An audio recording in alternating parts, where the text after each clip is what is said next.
తలంబ్రాల కార్యక్రమంలో మా సరస్వతి శిశు మందిర్ని భాగస్వామ్యం చేసి భద్రాచల సీతారాముల కళ్యాణంలో 250 కిలోల గోటి తలంబ్రాలలో మా వంతు కూడా ఉడతా భక్తిగా మేము ఇవ్వడం రామకోటి రామరాజు గారి ద్వారా మాకు లభించినందుకు మేము శతదా ఆయనకి కృతజ్ఞతగా ఉంటాం. సీతారామ ఉమామహేశ్వర కళ్యాణోత్సవానికి కూడా గోటి తలంబ్రాలను అందించే బృహత్తరమైనటువంటి కార్యక్రమాన్ని భక్త రామదాసుగా ప్రసిద్ధి చెందినటువంటి రామకోటి రామరాజు గారు తలపునారు. కేవలం ఆయన ఒక్కడు చేస్తున్నటువంటి ఇలాంటి కష్టతరమైనటువంటి విషయంలో అందరూ కూడా భాగస్వాములు కావాలనేటువంటి ఆయన సత్సంకల్పానికి మా సరస్వతి శిశు మందిర్ మాతాజీలు కూడా తోడవడం మా పూర్వజన్మ సుకృతంగా భావిస్తాం.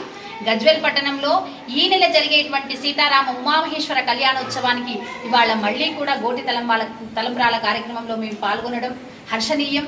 ఆయనకు మరొకసారి కూడా హృదయపూర్వక ధన్యవాదాలు. రాముడి యొక్క దయని మా అందరిపైన ఇలా ప్రసరింపజేస్తున్నందుకు ఆయనకు శతదా కృతజ్ఞతలు.